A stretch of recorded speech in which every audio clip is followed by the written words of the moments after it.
안녕하세요. 저는 서울에 살고 있는 30대 중반 여자입니다. 와, 정말 차오르는 화가 아직도 가라앉질 않아서 큰일이네요. 이 화를 이미 친구들이며 가족들이며 모두에게 풀어보려고 했지만 그래도 성에 차질 않아서 이렇게 사연을 들고 유튜브에 나타났습니다. 부디 제 사연이 채택되어 널리 퍼져갔으면 좋겠네요. 저를 이렇게 화나게 만든 사람, 화가 나다 못해 며칠째 가라앉지도 못하게 만든 그 당사자는 바로 다름 아닌 제 시누이랍니다. 제 위로 딱 4살이고 이제 막 형님이라고 부르기 시작한 사람 말이죠. 저는 얼마 전에 결혼식을 치렀습니다. 네, 바로 며칠 전에 결혼식을 치렀죠. 정말 꿈에 그리던 결혼식이었어요. 제가 결혼을 못해 안달인 사람까지는 아니었어도 결혼하게 된다면 꼭 상상했던 것만큼 잘 치러내고 싶었거든요. 대다수의 여성분들이 그렇듯이 말입니다. 간단히 제 소개를 하자면 저는 어릴 적부터 그리 외향적인 사람이 아니었어요. 오히려 내향적인 성격에 가까웠고 그래서 학교 다니며 사귀는 친구들도 소수뿐이었답니다. 반에서 단짝 친구를 사귀어 오래도록 친하게 지내가는 편이었어요. 외모에 자신감도 없었고 공부를 그리 잘하지는 못했지만 그래도 타고난 손재주는 있었는지 미대를 졸업하고 지금은 괜찮은 광고회사에서 밥벌이는 잘하고 살고 있습니다. 솔직히 말씀드리면 제 능력으로 번 돈으로 성형수술도 2번 받았고 지금은 자신감까지는 못하더라도 제 얼굴에 만족을 하고 살고 있어요. 지금의 제 남편도 성형수술을 하고 난 후에 소개를 받나 만나게 되었고 결혼을 하기 전에는 당당히 성형수술에 대해서 고백을 했습니다. 사실 남편이 먼저 수술했냐고 알아차리듯 물어봐서 얼떨결에 고백을 했는데요. 남편이 상관없다고 하더라고요. 그러니 어쩌겠어요. 저도 그러려니 하며 만나다 보니 서로 결혼까지 약속을 하는 깊은 사이가 되었죠. 앞서 말씀드렸듯이 저는 외향적인 성격이 되지 못했는지라 결혼식 자체에 대한 걱정도 컸습니다. 많이 떨리고 긴장되어 아빠랑 같이 걸어 들어가다가 울기라도 하면 어쩌나 싶어서 말이죠. 하지만 무엇보다도 결혼이라는 식 자체에서 다가오는 설렘이 가장 컸어요. 어릴 적부터 내향적이던 나를 가장 가까이에서 봐주고 인연을 만들어 온 친구들을 모두 다 초대할 것이었고 또 워낙 발이 넓은 아빠 때문에 여기저기서 제가 결혼을 한다며 찾아올 친인척들과 지인분들도 많을 것이었거든요. 나를 아는 그 모든 사람들 앞에서 웨딩드레스를 입고 식을 치른다니 상상만 해도 긴장이 되는데 그만큼 설렜습니다. 내가 평생 살면서 이런 관심과 주목을 언제 또 받아보겠나 싶었으니까요. 그래서 정말 열심히 준비를 했어요. 제가 키가 좀 큰 편이어서 살이 조금만 쪄도 떡대가 확 커지는 체형이었거든요. 그럼에도 큰 불편함은 느끼지 못해서 지금껏 다이어트라는 걸 해보고 살지도 않았는데요. 결혼을 한다는 이유만으로 잘 보이고 싶고 또 예뻐 보이고 싶은 마음에 열심히 다이어트도 했답니다. 그래서 살을 무려 1~2kg도 아닌 12kg를 뺐어요. 떡볶이라고 하면 환장하는 저인데 떡볶이는커녕 떡조차 입 근처에 대지도 않으면서 지옥 같은 4달을 보냈답니다. 그러면서 드레스도 맞추고 하객들한테 청첩장도 돌리고 직장도 다니고 하여간 제 인생에서 이렇게 열심히 살았던 적이 또 있었나 싶었을 정도로 꽤나 독하고 빠듯하게 살았었어요. 그리고 이런저런 누구보다 가까이에서 지켜보며 제가 바쁜 줄 알던 한 사람이 있었습니다. 바로 이 글의 주인공이던 형님이셨죠. 화나니까 이 글에서는 형님이란 존칭보다는 신우라고 부를게요. 신우는 제 결혼식에 처음부터 당일날까지 관심이 많았어요. 신부가 결혼식에 대해서 신경을 쓰는 정도가 95 정도라면 신우는 99.9에 가까웠을 정도였죠. 남편이랑 제가 둘 다 집이 지방이어서 자취생활을 했습니다. 남편은 직장을 다니며 서울에서 살기 시작했지만 저는 대학 때부터 혼자 살았으니 자취생활이 제법 길었어요. 신우의 경우에는 쭉 지방에 살다가 결혼하며 아주버님을 따라서 서울로 이사와 살게 된 케이스였고요. 남편이랑 본격적으로 집안 인사를 가기도 전에 신우가 저를 보고 싶다며 연락을 해왔어요. 남편을 통해서 말이죠. 같이 서울에서 집도 하나 살고 있고 또 마침 신우가 사는 동네가 제가 자취를 하며 살던 동네랑 가까워서 저도 흔쾌히 만나기로 했답니다. 그렇게 문제의 신우하고 첫 만남이 성사되었죠. 본인의 집으로 초대를 했는데요. 처음 보는 사람을 손님으로 초대한 사람이 집에서 음식을 안 해놓은 거예요. 집은 개판이었고요. 신우가 아들 하나를 키우고 있는데 이런 말을 하면 안 되는 줄 알지만 정말 너무 산만한 아이였습니다. 처음 보는 저한테 반말을 하길래 거기까지는 어린아이 애교겠구나 싶었어요. 근데도 아이의 반말이나 산만한 행동에 제지를 안 하더라고요. 저한테 장난이라면서 발길질까지 하던 모습에 놀랐는데 그런 모습에 하지 말라 혼을 내기는커녕 뭐 먹고 싶어? 라면서 얘가 이쁘다고 이마 뽀뽀를 하더라니까요. 그러니 저는 내가 동네북도 아닌데 왜 이런 취급을 받는 건가 싶어서 기분이 별로였고요. 아무튼 그날 저는 신우가 배달시켜주는 음식을 얻어먹었습니다. 그것도 처음에는 저한테 직접 요리를 해보라는 개소리부터 했어요. 자취생활을 오래 한 사람들은 요리 실력이 좋을 수밖에 없다면서 한번 얻어먹어보자는 말을 뻔뻔하게 하더라고요. 하지만 저는 요리의 요자도 모르는 사람이었습니다. 그러니 망설일 수밖에 없었고 중간에서 구세주처럼 나타난 남편이 배달 음식을 시켜먹자고 한 바람에 겨우 밖에서 요리를 시켜먹을 수 있었어요. 남편 핸드폰으로 배달 음식을 시켰기 때문에 당연히 돈은 남편이 냈고 그날 집으로 초대한 신우는 저희한테 애들까지 봐달라고 하면서 지 혼자 들어누워 아 좋다 나는 감탄사를 남발했답니다. 제가 새 식구로 들어올 세 사람인데 제 앞에서 기본적인 예의조차 보이질 않는 신우가 정말 무개념의 끝판왕이구나 싶었죠. 가뜩이나 내성적인 제가 어떻게든 친해져 보려고 무진장 노력을 했는데요. 그런 모습이 보였을 텐데도 신경을 쓰기는커녕 밥조차 해놓지 않은 신우가 처음부터 마음에 안 들 수밖에 없던 이유기도 했고요. 그런 신우하고는 살면서 얼마나 만나겠나 싶었습니다. 사는 동네가 비슷하긴 했으나 저희가 결혼하며 남편과 제 직장 사이로 전세를 잡아 이사를 갈 예정이었기 때문에 더 이상 이웃 사촌이지도 않았죠. 그러니 저는 잠시 신우에 대한 긴장의 끈을 푼 채로 결혼 준비에 다이어트까지 한다고 혼자만의 싸움을 하며 바쁘게 살았네요. 그러다 이 진상 신우가 제 신경을 건드리기 시작했던 건 결혼을 코앞에 둔 때부터였습니다. 지금부터 꼴랑 2주 전부터 말이죠. 중간중간 남편을 통해 또 만나고 싶다고 연락을 취해왔었고 남편한테 아예 제 카톡을 알려달라면서 물어보기도 했어요. 다만 남편은 바로 신우에게 답을 하지 않은 채 저를 거쳐서 꼭 제 의사를 물어봐줬고 저는 그때마다 나중에 만나겠다며 나중에 알려주겠다며 하면서 대답을 회피했습니다. 첫 만남부터 그리 좋지 않았던 신우인데 저를 또 만나고 카톡까지 알아내서 나눌 대화가 뭐가 있겠나 싶었기 때문이죠. 그래서 더 가까워지는 걸 조금이라도 늦춰보고자 했어요. 적어도 중대한 결혼식을 코앞에 둔 시기까지만이라도 말이죠. 하지만 신우의 연락은 끝도 없었습니다. 데이트를 하고 있다고 하면 바로 남편한테 전화를 해서 옆에 있는 저를 바꿔달라고 부추기까지 했어요. 하루는 너무 희한하게 굴길래 도대체 무슨 용건 때문에 나랑 이리 대화를 하려 하나 싶어서 전화를 바꿔봤어요. 그리고는 잘 지내시냐 물었더니 신우가 그러더라고요. 그렇게 비싸게 콜다가 나중에 큰일 난다 너? 라고요. 이 쌀벌어디 쌀벌한 말을 웃음기 하나 없이 뱉어내는데 등골이 오싹하더라고요. 내가 도대체 뭐해서 비싸게 굴었다는 건가 싶기도 하고 언제 봤다고 이런 말을 충고하듯 뱉어내는 건가 싶어서 또 기분이 별로였네요. 제가 내향적이긴 해도 이렇게 참고 또 참다가 욱하는 순간에는 뒤도 생각 안 하고 폭발하듯 뱉어내는 사람인데요. 이러다가는 신우랑 제대로 한판 뜰 수도 있겠구나 싶어서 솔직히 저 스스로에 대한 걱정으로 긴장이 된 것도 있었답니다.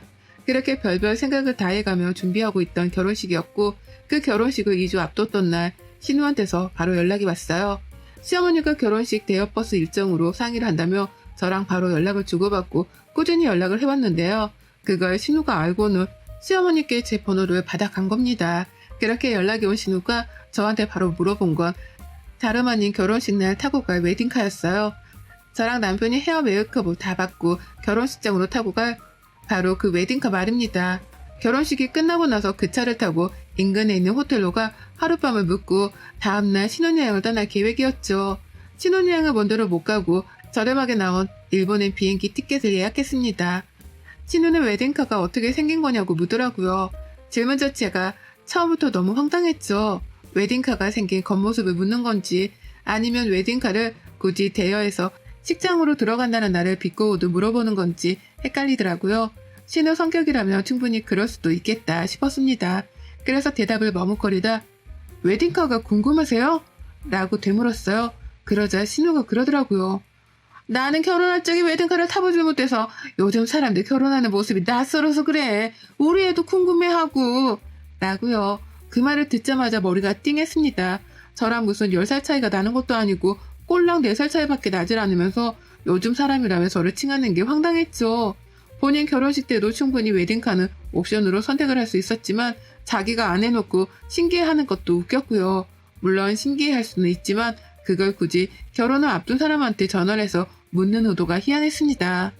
내 친구도 아니면서 굳이 전화를요? 앞뒤가 안 맞아도 한참 안 맞았죠. 그 바람에 저는 그 뒤에 따라온 말을 제대로 집중하지 못했어요. 우리 애도 궁금해하고 나는 신우의 말을 미처 집중하지 못했던 겁니다. 황당한 신우 말을 곱씹다 답도 얻지 못한 채 전화는 종료되었어요. 신우애가 옆에서 보채는데 신우가 저한테 말을 하다 말고 얘랑 얘기를 하며 그냥 툭 끊었거든요. 나중에 통화를 하자던지 지금 바빠서 전화를 끊어야 할 것 같다고 말이라도 해주고 통화 종료 버튼을 누르는 게 A잖아요. 그런데 신우는 그런 것도 없이 전화를 뚝 끊었습니다. 처음에 내가 전화를 끊어버린 줄 알고 신우 전화를 기다렸는데요. 아무리 기다려도 다시 통화가 걸려오지 않는 핸드폰을 보며 뒤늦게 알아챘죠. 신우가 날 또 우습게 여기고 행동을 했다는 걸 말입니다. 부글거리는 속마음은 끊임없이 차오르는데 정말 화를 낼 방도가 없어서 속이 터지겠더라고요. 가뜩이나 결혼 준비로 다이어트를 하는 중인지라 먹지도 못하고 있어서 그런지 저희 예민함은 배가 되었습니다. 살이 빠져서 기쁘기는 하지만 이렇게 저를 툭툭 치는 듯 건드리는 신호 때문에 잠깐씩 이성이 흔들리려 했달까요? 다이어트를 혹독하게 하는 분들이라면 잘 아시겠죠. 그 예민한 와중에 터져나오는 짜증이 얼마나 신경질적인지를 말입니다. 그리고 그로부터 또 얼마 지나지 않았던 결혼식 바로 며칠 전 신우가 카톡 하나를 보냈어요. 자기한테 사진을 보냈는데 아이가 자동차를 타고 있는 거예요. 아이들이 타는 조그마한 자동차 말입니다. 거기서 숙모 나도 웨딩카 타고 싶어요 라고 하면서 카톡을 보낸 거예요. 자기가 적었으면서 얘가 적은 것 마냥 말이에요. 소름이 끼쳐서 흠칫했습니다. 이런 사진을 왜 보내는가 싶어서 그제서야 신우가 일전에 했던 말이 떠올랐죠. 아이가 웨딩카를 궁금해한다는 말을 말이죠. 하지만 신우가 원하는 대답은 하지 않았습니다. 그냥 귀엽네요 라고 하면서 말로 답장을 해줬고 그 후 결혼식 당일까지는 일부러 신우 카톡을 읽지 않았어요. 결혼 준비로 바쁜 와중이라 못 읽었다고 하면 그만이었으니까요. 그런데 그렇게 그리던 저의 그 결혼식이 신우이로 인해서 산산조각처럼 부서지고 망가지고 말았습니다. 제 인생의 역대급 아수라였던 하루였고 예상치 못한 일들로 인해 하루 종일 있었던 결혼식 자체가 망가지게 된 끔찍한 날이었네요. 결혼식 당일 메이크업을 받으려고 아침 일찍 일어났습니다. 붓기 때문에 걱정이 되긴 했으나 전날 먹은 게 없어서 그런지 얼굴이 그다지 붓진 않았고요. 중학교 친구 3명이 메이크업 받는 곳까지 따라와 준 덕분에 왁자지껄 웃어가면서 즐겁게 하루를 시작했습니다. 왠지 오늘 하루 모든 게 잘 풀릴 것만 같은 좋은 예감도 들더라고요. 그리고 나서 드레스까지 다 입고 사진을 찍느라 또 바빴습니다. 준비 과정 자체도 영상이랑 사진으로 남긴다며 사진 작가님이 제 옆을 졸졸 따라다니셨거든요. 남는 게 사진이랑 동영상이라는 생각에 저랑 친구들 그리고 남편도 열심히 촬영에 응했죠. 직장으로 가는 길도 같이 웨딩카 타고 가서 내리는 모습까지 찍을 예정이었고요. 근데 환청이 들리더군요. 뒤에서 누가 막 삼촌 라면서 부르는데 그 어린 목소리가 너무 익숙한 거예요. 친구들의 시선이 저한테 향해 있다가 일제히 뒤로 쏠렸고 그 바람에 저도 친구들을 따라서 뒤로 돌아봤습니다. 그리곤 하늘이 무너지는 줄 알았네요. 이 기분 좋아야 하고 설레기만 해야 할 타이밍에 신우랑 신우 아들이 샵에 와 있는 겁니다. 그 목소리는 신우 아들이었어요. 삼촌이라고 부르면서 제 남편을 찾길래 남편이 당황하며 어떻게 왔어? 뭐야? 왜 왔어? 라고 몇 번이고 질문을 해댔어요. 남편도 당황했던 거죠. 초대한 적도 없는 누나가 결혼식 주인공들이 가꾸고 있는 샵까지 쫓아왔으니 말입니다. 그리고 그 뒤를 이어서 신우가 무슨 이날의 주인공 마냥 걸어 들어오더라고요. 아유 멋있다. 결혼하는 신랑답네. 라고 하면서 저 멀리서부터 샵이 떠나가라 소리를 지르더니 저를 보고는 친구들까지 보다가 예쁘네. 라고만 인색한 칭찬을 하고 말았습니다. 그러면서 남편한테 뭐라 말을 했는데 제가 차마 듣진 못했지만 남편의 표정이 구겨지는 걸 분명 봤었어요. 신우가 남편 성질을 건드리고 있구나 싶어 예감이 안 좋았고 도대체 저 사람이 왜 여기까지 쫓아온 건가 싶어서 속이 답답했죠. 친구들까지 신우용을 봤고요. 신우는 끝까지 저희와 함께했고 샵을 나서는 그 순간에도 저랑 같이 나섰습니다. 옆에서 도와주지도 않고 예쁘다고 계속 칭찬해주는 것도 아니었어요. 그냥 옆에서 저를 따라 나오더라고요. 옆에서 친구들이 드레스를 잡아주고 옆에서 사진 작가님이 촬영을 해주느라 바쁜데 옆에서 그 사진 안에 자신도 나오고 싶은 건지 얘 손을 꼭 잡고선 졸래졸래 따라다녔습니다.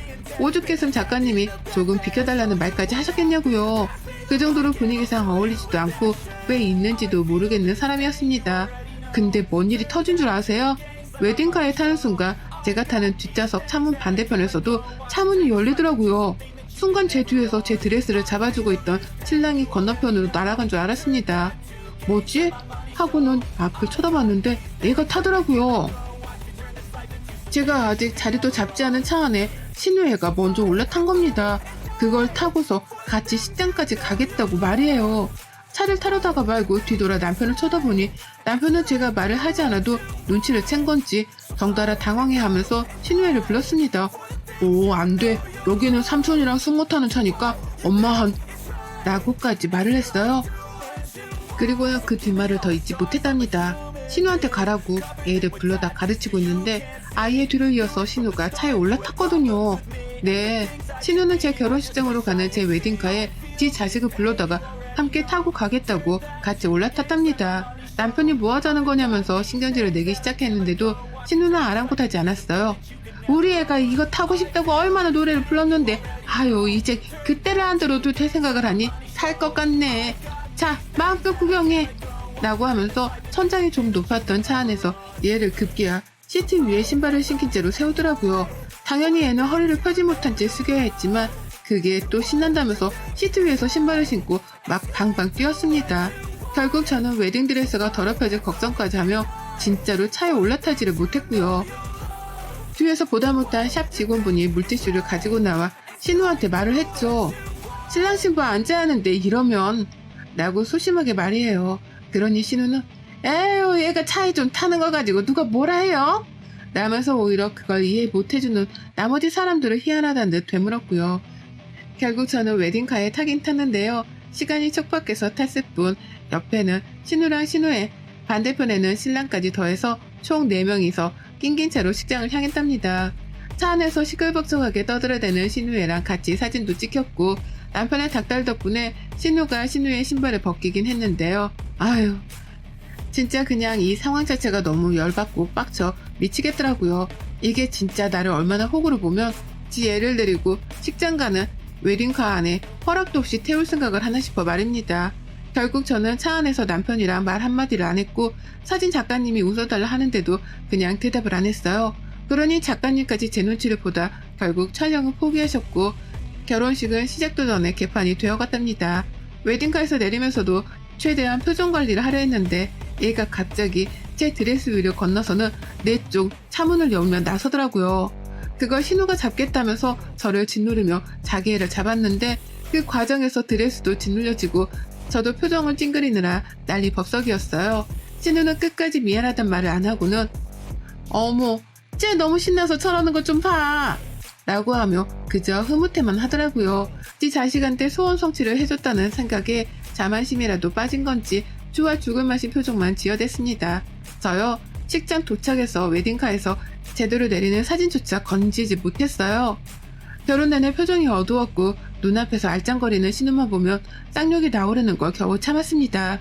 그렇게 억지로 결혼식을 마무리하고 결국 아쉽다며 작가님이 결혼식이 끝난 후에 또다시 웨딩카를 세워서는 거기서 촬영을 해주셨어요. 부모님도 제 기분이 안 좋아 보인다며 걱정을 했고 친구들은 이미 제 속사정을 다 아는지라 저랑 같이 신우를 노려보기 바빴죠. 남편은 주인과도 다름이 없었고요. 결국 모두가 행복하지 못한 결혼식이었습니다. 저마다 고민이나 분노를 가진 채로 결혼식을 지켜봐야 했고 저는 결국 모든 게 끝난 후 신우를 불러냈습니다. 남편이 뜯어 말리려는 걸 제가 말려가며 저 멀리 애를 데리고 집에 가려 하는 신우를 야, 너! 라는 반말로 불러냈던 거죠. 난리도 아니었어요. 시부모님이 놀래 자빠지려 하고 저희 부모님은 제가 무슨 일에 저리 화를 내나 싶으셨는지 저를 따라오는데 저는 아무 생각도 못한 채 신우를 불러내자마자 소리쳤습니다. 너 때문에 망친 결혼 어떻게 책임질 거야? 네가 다 물어댈 거야? 네가 촬영 다시 시킬 거야? 너 때문에 표정 관리 안 되고 기분 잡쳐서 하루 종일 결혼식이고 뭐고 개판이 되었잖아. 너 뭐야? 자식 키울 거면 똑바로 키워. 밖에서 남한테 피해줄 생각하지 나 말고. 너 딴 게 부모라고? 라고 말해요. 앞에 시어머니도 계셨고 저희 부모님도 있었습니다. 제가 소리쳐 신우를 부르는 바람에 남편도 바로 저를 따라와 있었고 친구들은 이미 제 속마음을 일전에 들어서 마음의 준비를 한 채 제 옆에 모였었죠. 다 같이 신우를 째려보면서 말이죠. 신우는 제 입에서 속사포로 터져나온 유혹을 들으며 마찬가지로 놀랐고 자기가 뭘 잘못해서 이러냐면서 오히려 당황해하기까지 하며 난감해했어요. 평생 제 입에서 자신을 향한 욕이 안 튀어나올 줄 알았던지 저의 다혈질적인 성격에 놀래기도 해보였고요. 친구들이랑 같이 서서 신우를 놀려보니 신우는 자기가 불리하다 싶었는지 시어머니를 괜히 쳐다보며 도움을 요청하려 하더라고요. 엄마, 얘 봐. 얘 나한테 말하는 뻔세 좀 봐. 라고요. 하지만 저는 그 자리에서 쐐기를 박았습니다. 너는 내가 결혼하는 그 첫날을 망친 장본이냐? 내가 평생 용서해줄 것 같아? 오늘 나한테 한 이 짓거리 때문에 내가 평생 너를 신우 대접이나 해주나 봐라. 애초에 대접해줄 마음도 없었지만 넌 내가 인간 상종도 안 하고 살 줄 알아. 그거 알았으면 이제 내 눈앞에 띄지도 마. 재수 없으니까. 라고 하면서 그 공간이 메아리가 칠 정도로 괴성을 질러가며 신우의 귀에다가 질러댔습니다. 남편은 저를 말리며 안았고 옆에서 친구들은 한마디씩 거들며 저를 위로했어요. 그제서야 신우가 저한테 무슨 잘못을 했다는 걸 눈치챈 저희 부모님과 제 친정 식구들의 표정은 쌀벌하게 굳어졌고 결국 시아버지가 보다 나서서는 신우한테 사과를 하라고 시키시더라고요. 정확히 무슨 잘못을 했는지도 모르시면서 분위기상 신우가 잘못했다는 것 정도는 눈치를 채고서 사과를 하도록 종용하신 겁니다. 결국 모든 사람들의 관심과 노려봄에 못 이겼는지 신우는 자기가 무슨 잘못을 해서 이렇게까지 소리를 치냐며 억울해만 하다가 눈물을 글썽거리기 시작했어요. 그 모습에 저는 놓치지 않고 또다시 욕을 뱉어가며 내 결혼식을 망친 장본인이라 도장을 콱콱 눌러 찍어줬고요. 그리고 그 끝에 신우는 결국 눈물을 훔치면서 먼저 도망치듯 가버렸답니다. 그 뒤로 시어머니가 미안하다 대신 사과를 해가면서 뒤쫓아갔고 남은 시아버지는 저희 부모님께 가서는 뭔 일인지는 모르지만 저희 애가 큰 실수를 한 것 같네요. 죄송합니다. 라고 연신 사과를 하셨어요. 그렇게 신우의 무개념스러운 부모짓 덕분에 죄 없는 시부모님까지 나서서 사과를 해야만 하는 초유의 사건이 터졌었답니다. 일생일대의 중요한 결혼식이었고 그 어느 때보다도 행복해야 할 결혼식이었는데 그렇게 분노와 소리침으로 마무리가 되었어요. 저는 속마음을 질러 속이야 시원했지만 두고두고 아쉬운 마음에 지금도 화가 나 죽겠습니다. 되돌릴 수 없는 결혼식이라는 걸 너무나 잘 알기 때문에 그런 거겠죠. 하루빨리 결혼식 날 있었던 일들을 잊어야 할 텐데 여전히 남편만 보면 그 얼굴을 빼다 닮은 신우가 생각나 열불이 나네요. 이게 언제쯤 사라질런지 저는 오늘도 사연을 써서 곱씹어가며 분노를 삼키고 있답니다. 신우 너 진짜 길 가다가 마주쳐도 아는 척 할 생각도 하지 마. 여러분의 생각은 댓글로 남겨주세요. 오늘도 시청해주셔서 정말 감사합니다.